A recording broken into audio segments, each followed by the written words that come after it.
السلام علیکم ورحمۃ اللہ۔ اللہم صلی وسلم علی سیدنا و مولانا محمد مبارک وسلم وعلی آل سیدنا و مولانا محمد مبارک وسلم بعدد من صلی وصام وقعد وقام۔ تعلیم، علم سکھانے کا سلیقہ تعلیم کہلاتا ہے۔ اللہ تبارک و تعالی نے انسان کو قلم کے ذریعے علم سکھایا۔ اس سے قبل اس علیم خبیر نے نور محمدی صلی اللہ علیہ وآلہ وبارک وسلم کو جلوگر فرمایا، اور اس جوہر نورانی کو قلم، لوح، کرسی، کتاب اور دیگر اعتبارات و امکانات معنوی و طبعی کی صورتوں میں تبسیط و وسعت عطا فرمائی۔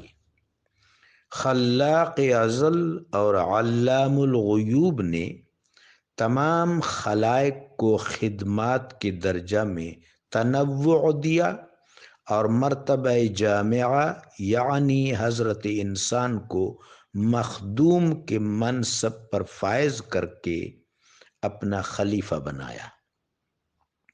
اپنے ان عظیم خلیفہ کو اسماء و اسرار کا علم سکھایا، اور تمام خلائق حتیٰ کہ ملائکہ علیہم السلام میں بھی سرفراز اور مؤکر کیا۔ اللہ تبارک و تعالی نے علم راسخ اور علم نافع کو پسند کیا اور محبوب و ممدوح فرمایا۔ اہل علم کے درجات مرتفع کیے، اپنے حبیب لبیب صلی اللہ علیہ وعلی آلہ وبارک وسلم کو معلم بنا کر مبعوث فرمایا۔ آپ صلی اللہ علیہ وآلہ وبارک وسلم کے وظائف عالیہ میں رکھا کہ آپ صلی اللہ علیہ وآلہ وبارک وسلم آیات الہیہ خلق خدا پر تلاوت فرمائیں گے، ان آیات ربانیہ کی ضوء میں ان کا تزکیہ کریں گے اور ان کو کتاب و حکمت کی تعلیم دیں گے۔ حضور صلی اللہ علیہ وآلہ وبارک وسلم کے اہل بیت علم کے منابع ہیں۔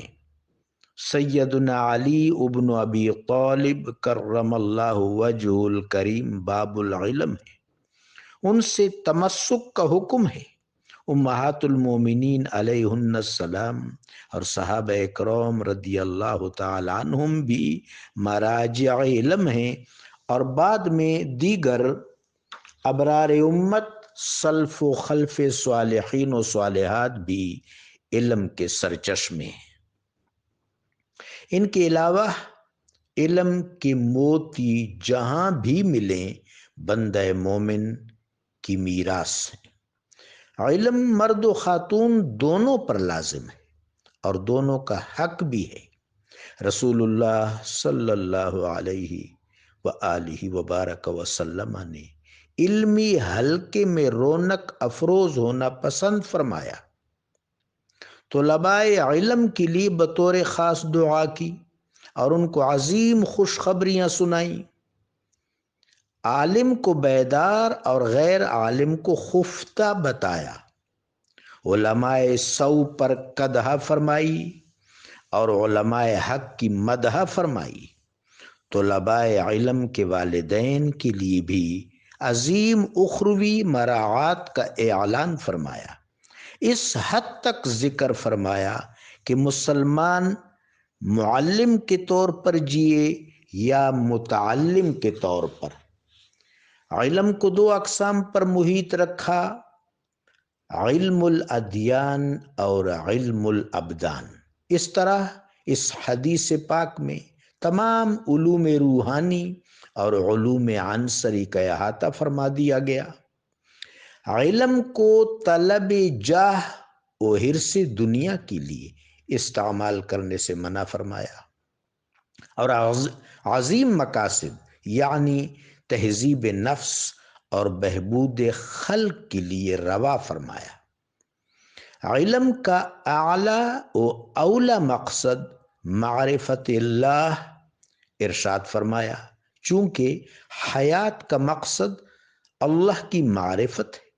آج کا سلسلہ تعلیم کئی حوالوں سے قابل اصلاح ہے، مثلا صرف خواندگی اور حصول روزگار تعلیم کے جزوی مقاصد تو ہیں لیکن حقیقی مقاصد نہیں۔ تعلیم کے اصل اعتباری مقاصد تہذیب نفس، تعمیر سیرت، تزئین خلق، اتباع رسول صلی اللہ علیہ وسلم اور معرفت اللہ ہے۔ تعلیم کے جلو میں بے پناہ امکانات ہیں۔ یہ امکانات متاع، مادہ اور ماوا میں زد فزد کار فرما ہے۔ علم الابدان کی حد حیرت ہے لیکن علم الادیان کی حد بے حد ہے، اور وہ معرفت ہے۔ الی ربک المنتہا یا ایھا الانسان انک کادح الی ربک کدحا فملاقیہ وما خلقت الجن والانس الا لیعبدون لیعرفون۔ شیشہ صبر و سکونم پاش پاش، پیر رومی کے گفت منزل مو کبریاست۔ جزاکم اللہ۔